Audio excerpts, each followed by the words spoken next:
성매매 문제에 대해서 그러면 페미니스트들은 어떻게 이것을 보고 대처해야 되는가?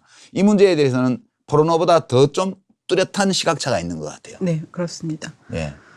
이건 진짜로 어려운 얘기고 그리고 진짜로 뜨거운 이슈인데요. 그러니까 성매매와 관련한 페미니스트들이 갖고 있는 입장에 가장 큰 차이가 있다면 성매매라고 하는 것 자체가 여성을 착취하는 제도고 문화이고 그렇기 때문에 그리고 포르노의 실천에 가깝기 때문에 유명한 얘기가 있죠. 그러니까 예를 들면 포르노와 관련해서 유명한 얘기는 뭐 드워킨 같은 사람이 안드레아 드워킨이 얘기하는 그 포르노는 이론이고 강간은 실천이다. 이렇게 얘기해서 바로 이 포르노의 해악을 그런 방식으로 한 문장으로 얘기한 게 굉장히 유명한 얘기고요.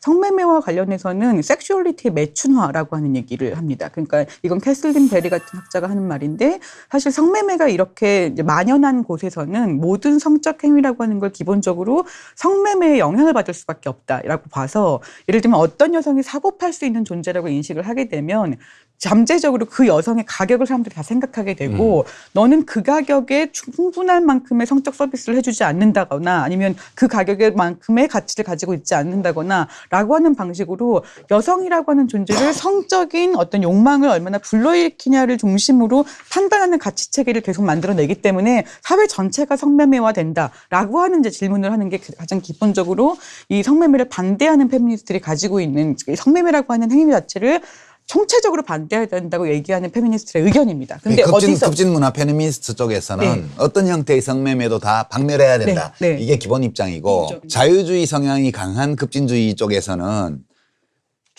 이거는 다른 노동과 크게 본질적으로 다르지 않은 노동이다. 그러니까 강제적으로 이루어지는 것이 아니고 성인들 사이의 합의에 의해서 이루어지는 것이라면 그냥 이것을 일반적인 노동행위와 같은 차원으로 인정을 하고 합법화할 필요가 있다. 이런 주장을 하고 있죠. 전제는 이런 거죠. 노동은 어차피 다 소외되어 있다. 자본주의 사회에서라고 하는 거예요.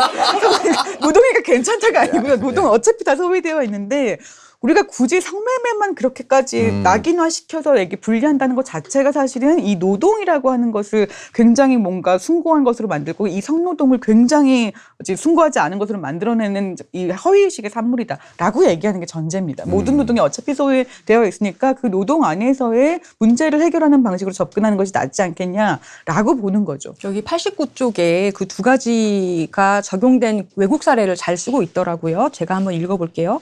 89쪽에 중반 정도인데요. 현재 미국 내에서 성매매, 성노동에 대한 논쟁은 일반적으로 국제 법체제 간의 선택으로 여겨진다라고 에밀리 베이즐로는 말했다.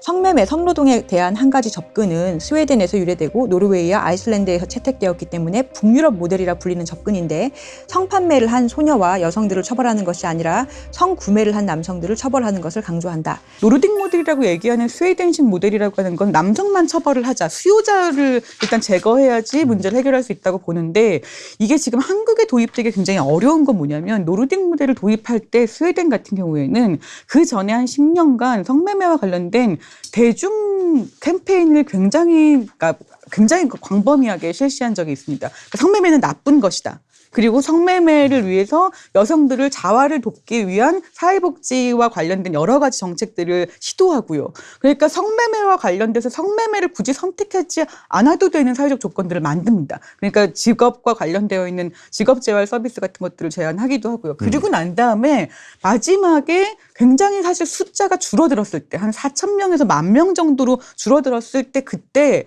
이 여성들을 그러니까 지원하고 남성들을 처벌하는 법안을 만들게 됩니다. 그런데 많은 남성들 중에 이제 한국에서 성을 구매한다는 것 자체가 약간 남성 문화에서 어쩔 수 없는 일이라고 하는 방식으로 광범위하게 퍼져 있기 때문에 당장 노르딕 모델을 도입하기 굉장히 어려울 것이다라고 하는 얘기를 하기도 합니다. 그래서 성매매 같은 경우에는 이제 지금 여기 보면 이 로즈마리 통 같은 경우에는 여성 친화적인 방식으로 성매매 합법화하는 것이 이제 조금 더 우세론이라고 얘기를 하는데 제가 이제 여러 가지로 뭐 여성 단체분들 만나보고 또 둘러보면 대체로 그렇진 않거든요. 성매매 합법화를 한다는 것이 과연 어떤 여성들의 삶에 실질적인 삶에 도움을 줄 것이며 어떤 그 착취 구조에서 벗어나게 할 것인가에 대해서 되게 의문을 던지고 있고, 저 개인적으로는 여성들이 굉장히, 만약에 성매매 여성들이 굉장히 위험한 환경에서 사실은 일을 하는 거잖아요. 그렇기 때문에 근절됐으면 좋겠다는 게 저의 방침이지만, 실질적으로 그게 어렵다면 어떤 방식으로 노르딕 모델을 저도 지지하는 편이긴 한데요.